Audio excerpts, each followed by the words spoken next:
За ямар алдаа гаргаад байдаг хэрхэн зайлсхийх вэ те. Тэгээ оюутны CV-ний загвар юу ямар хөө байвал зүгээр вэ гэсэн зүйл дээр одоо төвлөрч ярина. Энэ юм уу?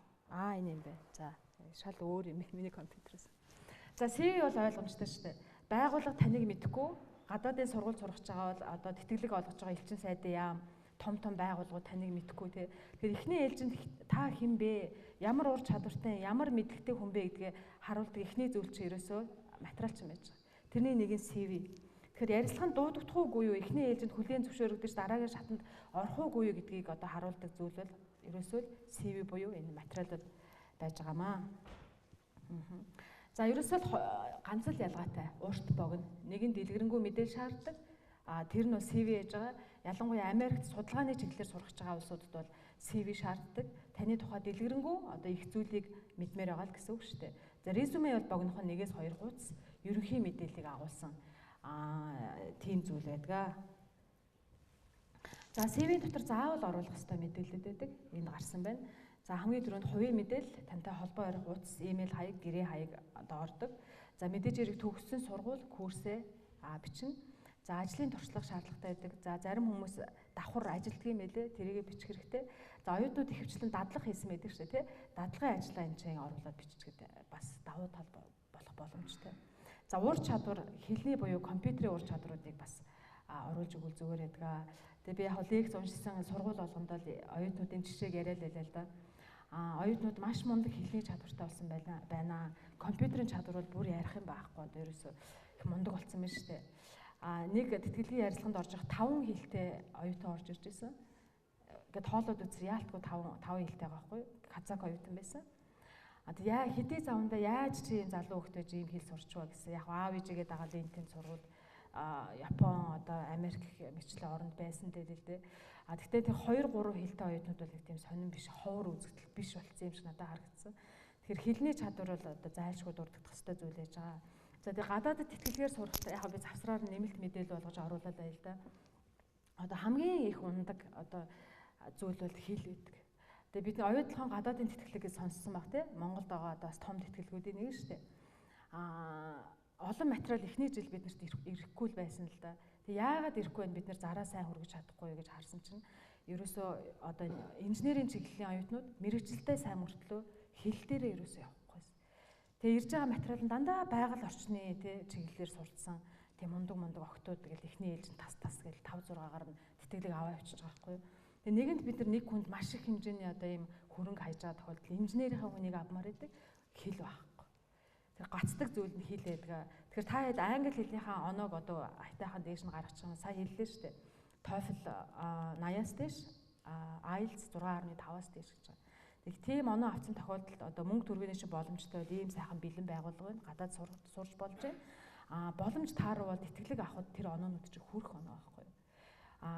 Инженерийн чиглэлээс бол тийм айхтар өндөр оноо шаарддаггүй. Хуульч сэтгүүлчтэй одоо адилхан IELTS 7-8-ыг шаарддаггүй шүү дээ. Тэгэхээр бас боломж байна гэж харж болно. Тэг хэл бол зөвхөн нэг шалгуурна. Хэл одоо английнхаа оног авцсан гэдэг чинь тэтгэлэг авцсан гэсэн үг ерөөсөө биш байхгүй юу. Тэгээ бусад материал гэдэг одоо миний дурддаг олон зүйл гарч ирнэ. За сонирхлоо бас оруулж өгдгөө. Ямар сонирхолтой багаар ажилт юм уу, ганцаараа байж идэг юм уу те. Бас өшөө одоо юунд оролцдог вэ гэдгийг эндээс бас харж болдог. За тодорхойлт өгөх 2 хүний мэдээлэл бас оруулах хэрэгтэй байдаг. Төгсөж байгаа оюутнуудын хувьд энэ нь бол энэ яагаад болчих вэ? Төгсөж байгаа оюутнуудын хувьд бол судалгаа шинжилгээний ажлыг удирж исэн багш эсвэл одоо юу гэдгийг хичээл орж исэн багш гэсэн тийм улсуудаа тодорхойлт өгөх хүн дээр бол бичвэл илүү зохимжтой. Гинт унтарчих юм. Нэг ярьж явах уу яа?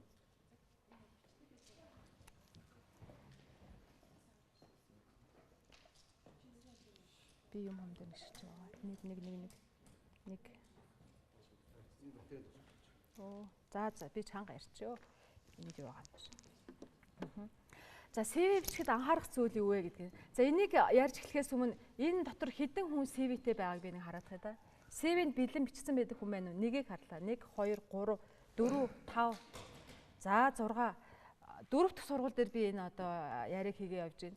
6 хүүхэд нэг ч одоо заалнаас өргөөгүй. Та хэд ч бас мундаг оюутнууд орж ирээ суудсан юм шиг.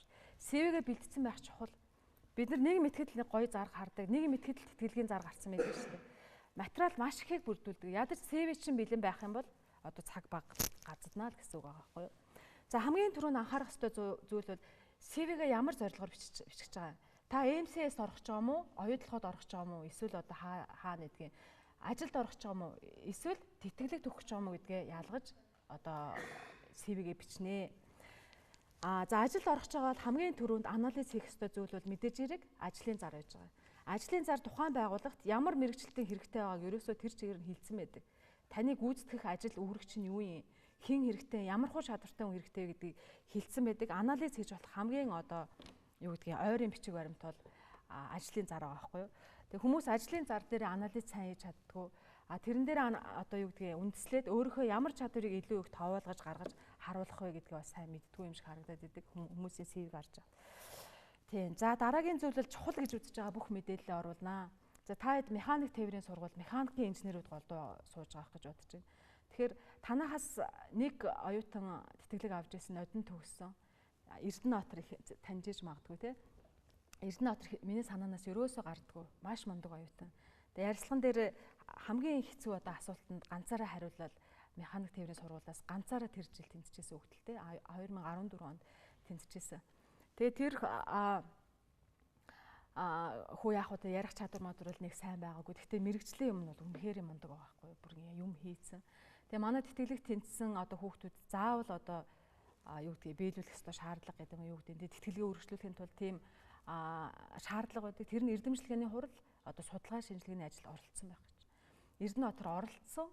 За тэгээд одоо тэр механик инженерийнхаа хүрээнд юу вэ одоо би нэрийг мартчих нэг тийм хөөрхөн юм бүтээгээд тэрийг сургуульдаа үлдээсэн гэсэн байх шүү. Тэг бүр ингээ бодиттой юм гаргаад ирсэн байсан. Тэг яг олон хүүхдүүд бид нэр тэтгэлэг өгсөн 200 гаруй одоо оюутан дотоодын тэтгэлэг 30 оюутанд гадаадын тэтгэлэг олгосон оюутлахаа.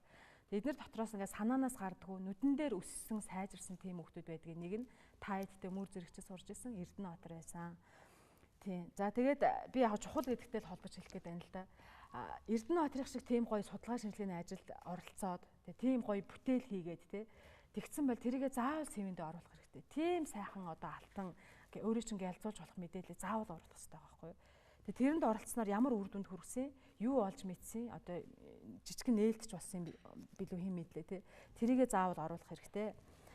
За CV-нд ер нь зураг оруулдаггүй. Одоо юу гэдгийг зурагт тий одоо урлагийн чиглэлээр л явах бол зураг нэг шаарддаггүй. За хувийн мэдээлэл тэр ямар шашинтай вэ, эмэгтэй үү, эрэгтэй үү тэр бол нэг тийм бас сонирн бишээ. За даруухан нэг фонтоор стандартаар бичнэ. За мэрэгчлэлтэйгээ холбоотой нэр томьёог одоо их зөв бичиж гаргах хэрэгтэй гэсэн байдаг. Тэгэхээр мэрэгжлийн улс орчин CV-г чинь үзнэ. Мэрэгжлийн бус над шиг хүмүүс ч гэсэн материалыг чинь үзнэ. Тэгэхээр хэрвээ тэр мэрэгжлийн холбогдлолтой нэр томьёог буруу илэрхийлсэн бол одоо ямар хуу оюутан бэ гэдгийг чинь хэлээд өгч шүү. Тэрийгээ сайн харах хэрэгтэй.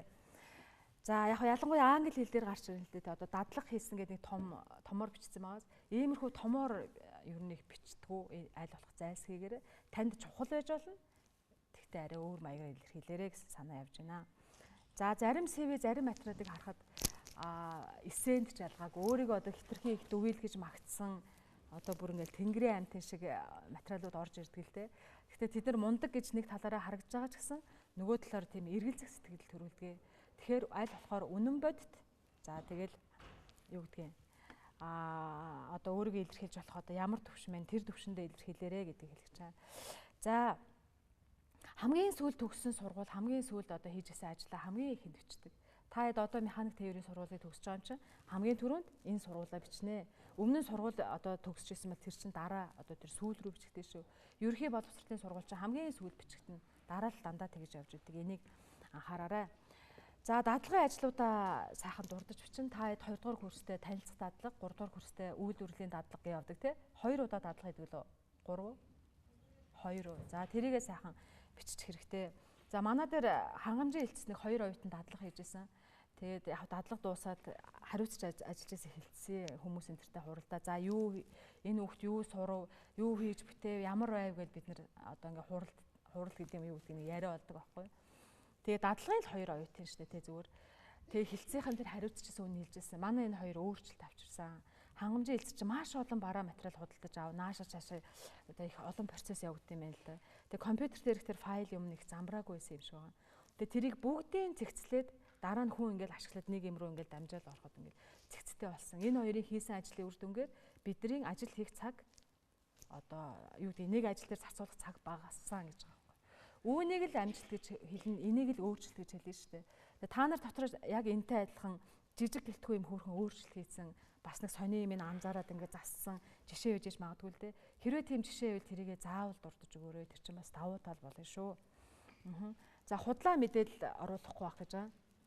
За аппликейшн одоо CV чинь зөвхөн бүрдүүлэх материалын нэг нь удаа шүү дээ. Аппликейшн бүрдүүлдэг, дээрэс нь эссе буюу одоо өрөөдөл бичдэг. Яагаад энэ тэтгэлэг та урмаар байгаа юм? Яагаад энэ ажил та урмаар байгаа юм? Тэ? Одоо таны юу таныг одоо энэ ажил тэмцэнэ гэж одоо өөр чинь бодогдуулж ин ч гэдэг юм уу те. Тэр талаар бичүүлдэг ерөнхийдөө бүх одоо ажлын байр тэтгэлгүүд. За манай тэтгэлэгт маш тийм ундаг оюутан тэнцэжсэн. Тэг яг манай багт ярилцлаганд орсон. Тэгэл ерөөсөө нэлээд өндөрт гарч ирсэн. Тэгээд тэр нөхөр худлаа мэдээлэл оруулсан байлсыг бид нэр сүүлд мэдсэн л дээ. Тэгээ манай тэтгэлгийн нэг шалгуур бол бусад газрын тэтгэлгийг давхардуулж аваагүй байх гэсэн заалт байж идэг. Тэгээ нэг хүүхэд энэ тийм тэтгэлэг түүгээд явахынхаа оронд одоо 5 тэтгэлгийг нэг хүн авсан дор 5 хүүхэд одоо авцсан дээр штэ яаж ч утсан тий. Тэгэхээр тэр хүүхд тэгээгүй 3 тэтгэлгийг одоо ганцаараа авсан байсан л да. Тэгээ мундаг байсан, үнэлж гин, бавархаж гин. Гэтэ энийг нуусан гэсэн асуудал одоо нэлээд өндөрт босч ирж байсан л да. Яг энэ бол зүгээр л нэг жишээ худал мэдээ бас мэрсэр байж идэг. Тэрийг анхаараарай. За хэн нэгнэр бичсэн одоо бүрдүүлсэн материалаа харуулна гэдэг маш чухал зүйл гэдэг. Бид нөр өөрсдийнхөө алдааг олж хардггүй, анзаардгүй. Тэгэхээр одоо гайгүй гэж боддог найзаараа, ихчээрээ ахаараа тий. Заавал уншуулж. Тэгээ алдаатай бичигдсэн одоо юмнууд чиг сонио харагддаг ш. Миний нүдэнд л одоо асар тийм юу гэдгийг одоо нэлээ ийм мундаг байсан хүмүүс ерөөсөө энд л харагдчихэдэг. Хам хум бэлдсэн. Ямар ч одоо хандлагаж харуулж байгаа байхгүй. Яад ингээд өгчий гээл тэмцүүл тэмцэнлээс болиндээс гэсэн байдал харагддаг. Ном уншдаггүй гэдэг чинь харагддаг. Хин нэгнээр хянуулж үзүүлээгүй бас л хандлага харагдаж байгаа. Тийм зүйл харагдчихэйдгээ. Тэгэхээр хүнээр хянуулах энэ бүр маш чухал байж байгаа. За CV-гээ шинжилж явах бас зүгээр байдаг. Та жил болго эрдэмшилгээний хуралд ороод нэг хөөрхөн юмд ороо яваад байдаг. Тэргээ гялс оруулаад бичих хэрэгтэй. Дараа бэлэг юунд орлоо яалаа яз гэж бодоод авахгүй шүү дээ. Апдейт хийчихэж байгаа байхгүй юу?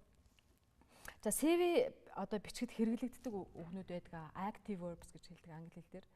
Одоо таныг одоо гар бие оролцож одоо хийсэн, бүтээсэн гэдгийг чи харуулах чинь. За энд идэвхтэй үйл үгнээс хэдэн үг байна л да. Тэгэхээр би одоо семинарт суусан, хуралд оролцсон одоо юу гэдэг тиймэрхүү юм байл ерөөсөө идэвхгүй пассив байдлыг илэрхийлээд байгаа. Хинчил хуралд суун, хинч семинарт ороод сууж чадсан шүү дээ. Сайхан сууд сонсож байгаа гараад ирнэ.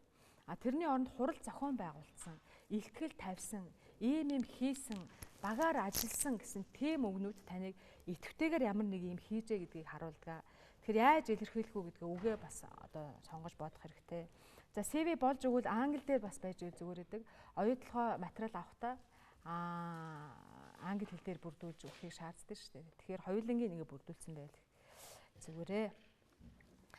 За ингээд ажиллах 4 жилийн хугацаанд яг маш олон одоо эссе уншчихлаа. Хэдэн 100 хүүхдийн материал ингээд уншчихлаа. Тэр болгоноос одоо ялгаатай, мундаг, тааруу бэлдсэн ингээд өчнөө л олон юм ингээд харагдаж байгаа байхгүй. Тэгээ яг ерөнхийн ингээд нийтлэг алдааг нь харахад иймэрхүү зүйл анзаарч ирсэн. Нэг олон жижигхэн одоо ирж исэн үсгээр хэд олон хуудас юм бичсэн ингээд байдаг. Тэгэхээр бид нэр зөвхөн таны материалыг уншихгүй шүү дээ. Ажил олгож зөвхөн таны одоо материалыг уншааг байгаа. Хэдэн 140 50 хүний материал ирж идэг. Тэгэхээр үг бүрчлээ ингэж хинч уншдаггүй байхгүй. Ерөнхий чухал гэсэн мэдээлэлээ түүгээд харчдаг. Тэгэхээр хүнийг залхааж хайрын сайхан мэдээлэлээ уншихгүй орхиулахын оронд 1-2 хуудсанд багтаагаад гол мэдээлэл оруулах хэрэгтэй. За алдаатай бичих тухай би хэлсэн. Ерөөсөө онооч нь буурнаа л гэсэн. За нэг бичсэн юм а дахин бичээд идэг тийм бас нэлийн харагдаж идэг. Нэг бичсэн бол дахиж яах шаардлагагүй, оруулах шаардлагагүй. За сургууль төгссөн курс дамжаанд явсан бол он сараас тодорхой одоо бичих хэрэгтэй. За имэйл хаяг жоохон тохиром. Яг хоо энэ их чухал, амар чухал ч юм уу тийм юм биш л дээ. Гэхдээ анхаарчхад бас илүүдэхгүй. 2 имэйл хаягийн жишээ бичсэн мэн те. Яг бодит жишээ байхгүй юу?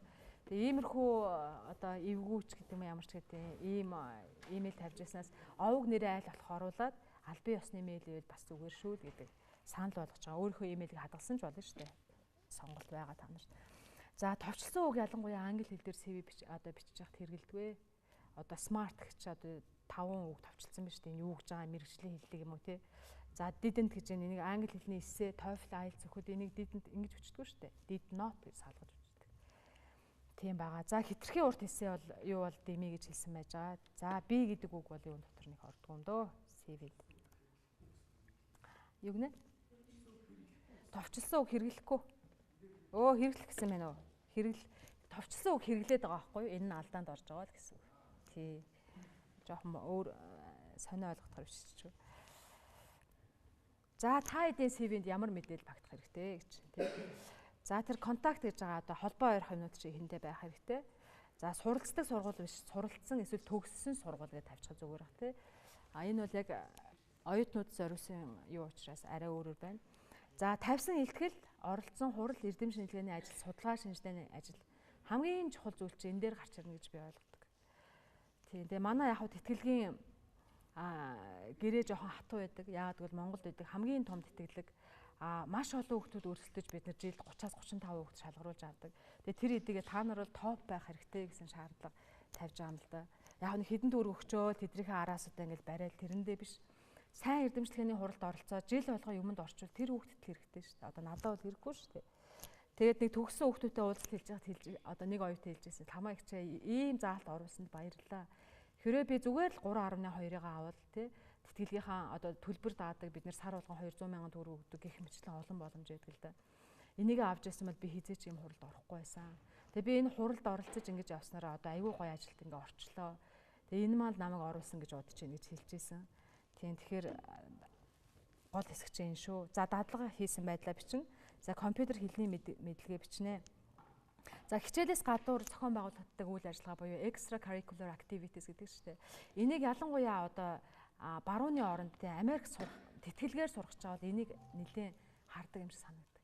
Чөлөө цагаар одоо зүгээр гэртээ одоо хөвтөд идэг нөхөр юм уу? Эсвэл ингээл олон хүний сайн дурын ажилд оролцоод одоо юм бүтээгээл ингэж явдаг хүн үү? Бусдын төлөө юу хийдэг вэ гэдгийг чинь эндээс хардаг. Юград гэж одоо Америк элчингээс болсон байна. Юград гэдэг Америк элчингээс зарладаг тийм гоё тэтгэлэг байдаг. Бакалаврын оюутнууд зориулсан.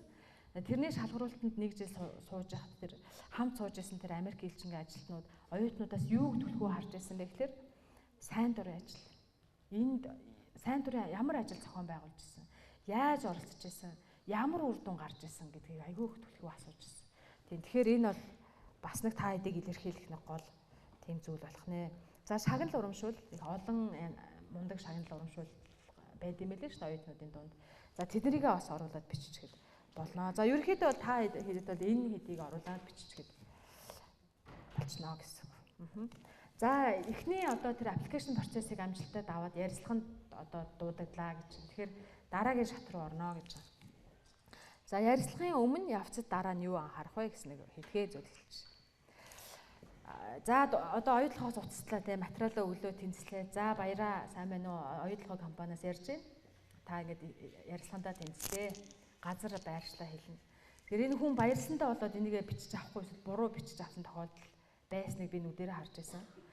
Тэтгэлгийн одоо юу зарлахж чаас yes гэж ашиглана. Тэгээд дараа нь уцтал хаана болох ч байгаа гэлээ. Би яг хэдэн цагаас гэлээ гэж уцтаад ажил хийлгэдэг. Тийм тэр энийгээ сайн тэмдэглэж авах хэрэгтэй. Нэг энгийн юм шиг мөртлөө бас хүүхдүүд алдаад байдаг учраас оруулж байгаа. Надтай хамт оюутлогоод одоо орох гээд материалаа өгсөн байсан ихч газраа буруу одоо яагаад ойлгоод тэр өдөр ярилцлагандаа ирээгүй. Тэгээ ахиад тэр хүн зориулаад ярилцлага зохион байгуулсан гэж сүүлд нь сонсч байсан. Тэр жижигхэн юм шиг мөртлөө бас алдаал байгаа байхгүй тэр. Тийм байна. За тэгээд тухайн байгууллага юм уу ажлын байрны талаар одоо судалгааийнэ. Бид нар зар дээр анализ хийгээд CV материалаа бүрдүүлсэн байгаа шүү дээ. Одоо вебсайт юм уу юм руу н ороо сайхан судалгаа хийчих. Энийг бид нар юу гэж хардаг гэж? Гэрийн даалгавар. Та хэд оюутлогоос тэтгэлэг авах гэж байгаа бол та хэд Америкийн элчингээс тэтгэлэг авах гэж байгаа бол тэр тэтгэлгийн талаар тэр байгууллагын талаар судалсан байвал гэрийн даалгавраа хийсэн байна. Би энэ байгууллагт үнэхээр ормоор байна гэдгээ тодорхой хэмжээр илэрхийлж байгаа байхгүй юу? Тэгээ оюутлогоо манай оюутлогын одоо сайд хаана нэдийн юу олборлтын гэсэн чинь Эрдэнэтэд байдаг гэж хэлж ирсэн. Тэгээ нүүрс олборлдог гэж хэлж байгаа. Тэгэл юу ч уншаагүй л байгаа байхгүй юу? Тэг инженерийн үг тэгж хариулахаар одоо жоохон суудл сонсогддөг юм байлээ. За тэгэл одоо ямар амжилт гаргасан ажлын туршлага юу юм гэдэг дээр ярих гоё бодит жишээтэй авах хэрэгтэй. Зүгээр л би одоо онд сурж исэн. Би одоо бороо голд дадлага хийж исэн гэж хайчруулал хинж дадлага хийдэг. Одоо хинжил онд сурж бас чадсан шүү дээ. Тэгэхээр гоё жишээтэй. Би одоо бороо голд анх танилцах дадлага хийж исэн. Анх очиход надад тэр нэг айгүй сонир санагдаж исэн.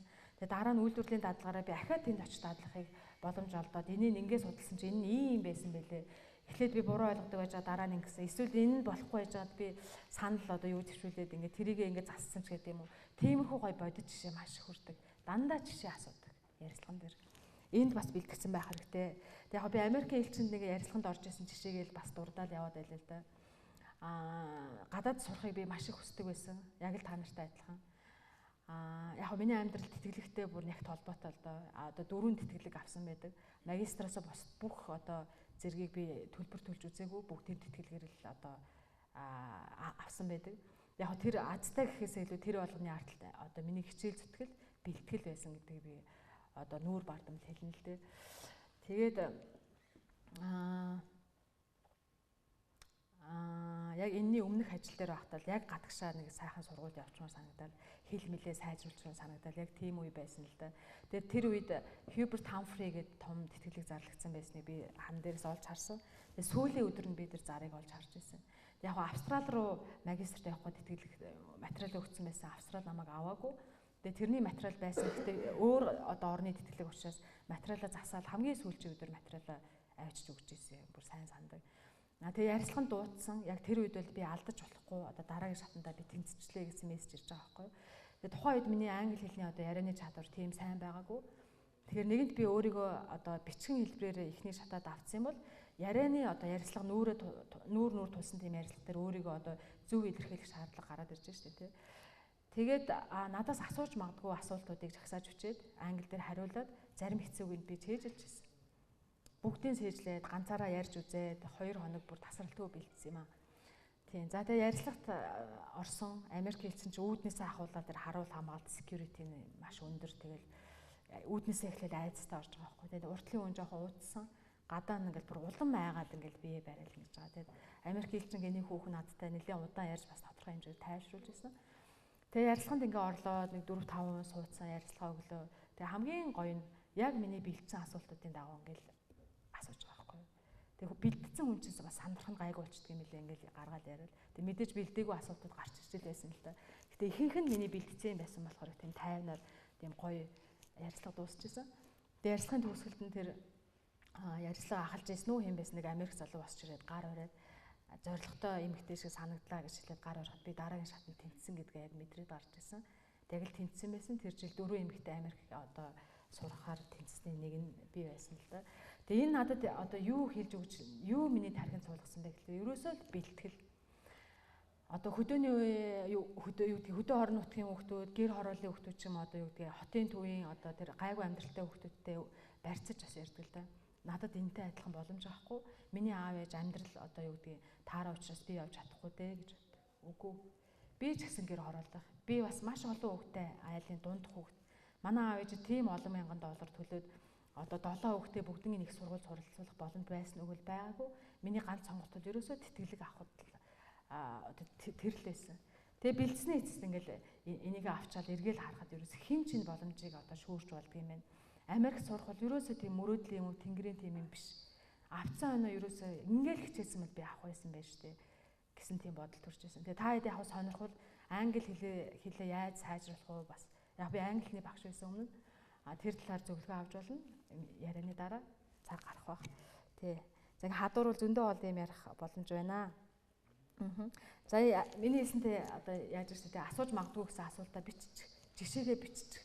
Бэлдсэн багт одоо за юу илээ тэгэхэд яалаа гэд бодоод талаар сандрахгүй тул Монгол дээр болсон ч хамаагүй бэлдсэн байх хэрэгтэй. За таны давуу болон сул тал юу вэ гэдэг асуулт ямар шаардлага заавал орж бас хариулттай л авах хэрэгтэй. За тэгээд ярилцлагын төгсгөлд одоо за ингээ ярилцлага дууслаа асуух асуулт байна уу гэж асуудаг. Тэгэхээр би хэдэн төгрөгийн цалин авах гэж байгаа гэж хизээж асууж болохгүй л байхгүй. Ямар асуулт асуувал одоо юу гэдгийг нэг талаар ухаалаг харагдах вэ те ер нь их зүгээр үү гэдэг талаар одоо 10 слайдн дээр гарнаа. За сургуульд их энэ ялгаа байхгүй бэлтгэлтэй л холбоотой байна. Тэгээ нэг дотоодын тэтгэлгийн ярилцлаган дээр нэг хүүгийн хэлсэн хариулт бас санаанаас гарахгүй байгаа. За чи ярилцлагандаа хэрэг бэлдсэн гэж бэлдсэн л гэж яаж бэлдсэн гэсэн айлын карман өөр хүсэж амьдэрдэг. Тэгээ гэрлээ удаан асаалтай байгаа болохоор унтраа гэж загнадаг гинэ. Тэгэхээр айл тэгэд гэрэлтэй удаан байгаад дэж болохгүй байсан юм яасан. Хамгийн удаан онгодог дэлгүүр юу лээ гэж тэр нэг тавилгын дэлгүүр олсон юм шиг. Тэнд найзтайгаа баахан бэлдсэн гинэ. Тэгээ юу ямар ч асуудал бэлдсэн, хоорондоо хаатал нь бэлдсэн ингээд тэгж хэлж ирсэн. Тэр үг тэнцэн үү яасны би санахгүй л ямар ч гэсэн хариулт нь миний толгойн дотор ингээд үлдчихэд байгаа. За ярилцлагын үед анхаарах зүйл юу вэ тийм ээ? За мэдээж хэрэг цагтаа ирнэ. Цагтаа ирнэ гэдэг нэг 10-аас 15 минутын өмнө ирчих бас зүгээр гэдэг. Тайвшруулаад одоо усууд юм уу, амьсгаа авд юм уу, зарим нь уран дээр ингээд пид мэдгээ цохиулчаар гайгүй болчдөг гэж цохиж мохоод байгаа сонсогдоод байдаг гадаа. Тэгээд янз бүрийн арга байгаа шүү дээ тайвширдаг. За тэрийгэ хэрэгжилж болно. За өөртөө мэдээж хэрэг ихтгэлтэй байдалд орж ирнэ. Ороод мэдээж хэрэг мэдлээ шүү дээ. Тэгээд сүүлд бас хамгийн сүүлд авсан ярилцлагад дээр нэг охин бас ингээд нүдэнд харагдаад байгаад байгаа. Жишээг нь яриад байгаа байхгүй юу? Тийм эрэгтэй өвчиг төрхтэй охин байсан. Ингээд өсөнч тэр өмссөн тэр юусэн яг эрэгтэй өвчиг. Орж ирээ суухтаа хүртэл би одоо бүр эрэгтэй юу, эмэгтэй юу гэж яахлаар тэр яг эмэгтэй хүүхдээсэн л да. Тэгээд тийм танхаадуу байдалтай. Тэр асуултанд хариулж байгаа нэг тийм хиг ёг гэл ингээд ерөөсөө ингээд яриаслаа ингээд түг таг явахгүй байсан байхгүй бид нэр. Тэгээ нэг юу ямар хуу асуулт байлаа. Манай хариулт нь ямар ч байсан. Манай ээж яг надад одоо миний найз шиг байдаг. Бид хоёр бүх юмаа зөвлөж ярьдаг гэж нэг асуултанд хариулаад тэрнээс хойш тэр охин бүр айгүй хөөрхөн хариулаад тэгээ тэнцсэн. Тэр яг залуусын хөгжлийн хөтөлбөр байсан л да. Тэгээ эндээс хоёр юм харагдаж байгаа надад бол ямар байдалтай өөрийгөө одоо орж ирж өөрийгөө харагдуулах одоо яаж ч болно шүү дээ. Яг миний хэлж байгаа гол мессеж бол гадна талаас чи хараад дүгнээд лаг орж ирвэл тэнцээд сонио орж ирвэл тэнцэхгүй гэсэн мессеж би ерөөсөө өгөхгүйгүй шүү. Тэрийг анхаараарай. Яг өөртөө итгэлтэй байх гадаад байдал ямар байх вэ? Та тэрийгэ бодоорой. Асуултанд зөв хариулах юм бол яг тэрний охин шиг тэр эгзэгтэй байдал дээр эргээд өөр сэтгэл төрүүлэх боломжтой гэдгийг би хэлэх гээд байна. За ажил хэрэгж байх нь мэдээж хэрэг ойлгомжтой. За ярилцлага авч байгаа хүнтэйгээ ингээм амьд харилцаа үүсгэх. Зарим нь ингээд тааз руу харцдаг, зарим нь ингээд ширээ ингээд доошоо хараад ингээд идэх байхгүй юу. Тэгээ ялангуяа гадаадын одоо юу гэдгийг том байгууллагад ажиллаж байгаа бол энд бол соёлын бас нэг ялгаа гараад ах шиг байгаа. Америк одоо Англи юу гэдгийг тэгээ барууны тэр соёлтой улсууд бол нүдрүүг нь яг ингэж их царж тий ингэж харьцахыг үннээ илж ийн шудраг байна өөртөө итгэлтэй гэж хүлээж авдаг. Соёл нь ерөөсөө л тэр. Тэгвэл одоо Япон, Солонгос гэдэг юм уу тиймэрхүү соёлтой улсууд бол тас нүдрүүн ингээд ширтэл ингээд авахгүй ер нь харцаа буруулаа ерөөхдөө ингээд доош ханаад байдаг шүү дээ. Тэр чинь өөртөө итгэлгүйдээ биш хүндэлж байгаа даа тэгж байгаа. Соёл нь бас тийм байж байгаа. Тэгэхээр одоо Японы компанид орох гэж байгаа хүн бас одоо ямар байдалтай яах вэ? Та яг дэлгэрүүлүүд YouTube дээр зөндөө олон юм байж байгаа. Хараарай л да. За өөрийгөө танилцуулна уу гэдэг чинь яагаад танд энэ ажлын байр тохирно гэж бодож ийнэ гэдэг асуултад ерөөсөө адилхан гэсэн. Тэгэхээр ярилцлага бол ерөөсөө 15-аас 20 минут одоо авдаг. Ярилцлага авж байгаа хүндээч тэр өгж байгаа хүндээч тэр маш тийм алтан одоо момент байгаа байхгүй юу? Бид нар одоо 15 минутын хугацаанд хүнийг одоо 100% нэвч чувд хараад хамгийн мундгийн шалгаруулдаггүй бас үгүй шүү дээ. Хэцүү тий. Та бэлдсэн хүн бол тэгэл ингээл таваагаал гараад ирэх бас маш боломж байж идэг. Яг хөө тэгээ шалгаруулсан хүүхдүүд дотроос ингээл сүүлд харж хахад арай өөр хүүхд авдаг байж үдээж гэсэн бодол төрүүлдэг хүүхдүүд байдаг л да ерөнхийдөө. Гэхдээ мэрэгчлээ сайн. Тэгээд янз янзэл хүүхдүүд орсон байж байгаа. Тэгэхээр энэ PR хийх хугацааг өөрийгөө рекламдах тэр 15-аас 20 минутыг маш ухаалгаар, маш бэлтгэлтэйгээр ороход ерөөсөө амжилт гарах бүрэн боломжтой гэж үзэж байна. За ярилцлагын төгсгөлд ямар асуулт асууж болох вэ гэсэн яг жишээ өчнөө олон сонголт байгааг бас анхаараарай. За танах яг ямар чадвартай ажилтан одоо хэрэгтэй байгаа. Эхний жил гэхэд ямар үр дүн хүлээж байна те? Одоо job description буюу тэр ажил үүргийн тодорхойлолттой танилцж болох уу гэд. Яг энэ бол нэг бас айхтар санал болох асуулт бас биш ээ. Авцсан хүндэл энийг үзүүлэх үхээс нарийн ширээ маас харуулахгүй байна л да. За бас өшөө асууж болох гоё асуулт бол хэрвээ би танай ажилтан болсон тохиолдолд хувь хүнийхэн зүгээс одоо ямар одоо хөгжүүлэх тийм хөтөлбөр тий програм байгаа вэ? Тэгэж асууж бол манай оюутлогоо тийм хөтөлбөр зөндөө байдаг. Тэрийг хүн хариулна. Тэгэхээр өсмөр байгаа юм байна, хөгжмөр байгаа юм байна те. Өөрийгөө өөрчлөмөр одоо сайн сайхан руу тэмүүлэх гээд байгаа юм байна гэсэн мессежийг бас өгж байгаа байхгүй юу энэ асуултуудаар дамжуулаад. За тэгээ энэ дотор салентай холбоотой асуудлууд ер нь байхгүй. Яг том компаниуд хоёр ярилцлага авч ихэнх нь тэнцвүүлдэг баг. Оюутлага бол хоёр ярилцлагаар дамжуулдаг. Одоо хоёр дахь ярилцлага бол таны салентай холбоотой асуудлууд угаасаа өссөн үсэг ороод ирнэ. Одоо хэдэн төгрөгийн салин авмаар байгаа юм бэ гэдэг. Тэр үед бол тэгэл одоо юу гэж болно шүү дээ. Хилцээр хийдэг юм уу юу гэдгийг тийм байгаа. За тэгээд ярилцлага сайн өгсөн байгаа тохиолдолд угаасаа энэ хүнийг алдаж болохгүй юм байна гэсэн мессежийг өгсөн байгаа тохиолдолд хэдэн төгрөг чамаагүй хаяад авъя л гэж хүн бодно шүү дээ. Тэгэхээр эхлээд мөнгө яриад байвал бас арай өөр мессеж өгч байгаа. Тийм. Тэгэхээр тэр талаараа бас бодоорой. За яг анзаарсан л зүйлтэй зарим нь бас интернет юугаар харсан байж байгаа. Хувцлалт бас ордгоо ярилцлаганд ирж байгаа. Та өөрийгөө хүндэлж чинь, ярилцлага авч байгаа хүмүүсийг хүндэлж чинь, байгууллагыг хүндэлэх хэрэгтэй. 3 хүндэл нэг дор явж байна тий. За хожимдож ирдэг одоо манай оюутнууд ч сайхан хожигдсон шүү дээ. Түнтэйцээ улаацаа юмээс ингээл гүүгээл ороод ирдэг. Тэгээ сандарсан хүмүүс орж ирэхээр чинь яриагаа сандарсандаа болоод мартаал буруу зүрх яриад тэгдэг тий. Хизээ ирэхийг төрүүлсэн байж байгаа шүү дээ. За учиргүй үүдээс нь хараад идэж уугаад авахгүй л үү дээ. Яг усаа барайл ороод ирж болно. За гар уцаараа ярьдаг хүн арайч байдаг юм аа. Зүгээр дуграал ундгийн дууг нь хааждаг юм уу? Унтраад ороод ирэхэд болно шүү дээ. 15 минут юм чинь.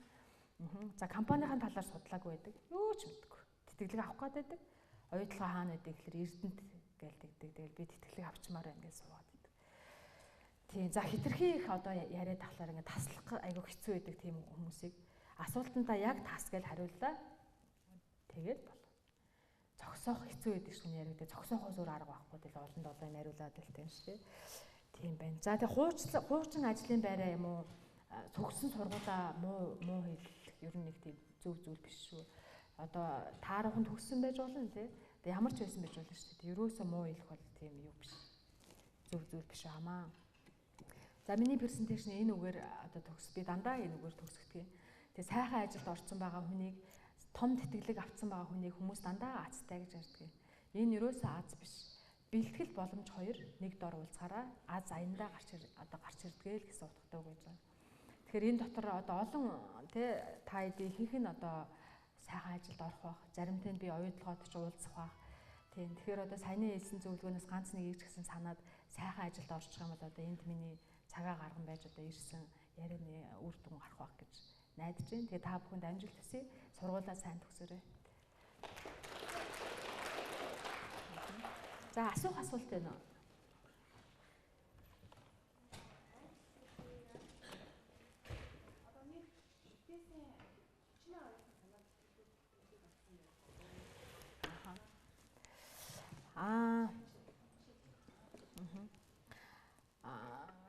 Оюутлагч Монгол Улсын засгийн газартай дээр харилцан ойлгомжлолын санамж бичиг гэдгийг байгуулсан 2010 онд. Тэр бичгтээ юу гэж заасан гэхээр 5 жилийн хугацаанд 200 оюутныг дотоодод одоо бүх зарлалын дагаа сургачих, 30 оюутныг одоо гадаадад сайхан сургачаа гэсэн амлалт авсан. За тэрийг 2015 онд ингээ хэрэгжүүлээд бид нэр дууссан байж байгаа. Тэгээ 200 яг 10 оюутныг Рио Тинтогийн тэтгэлгийг оруулаад тэтгэлэг авсны 150 шүтээс оюутан байж байгаа. Ерөөсөө л дийлэнх нь танах. Хоёр зүйл харж болно эндээс. Мэргэжил угаасаа бид нар уул уурхай түнтэй холбоотой мэргэжил шаарддаг учраас танахаа авчдаг.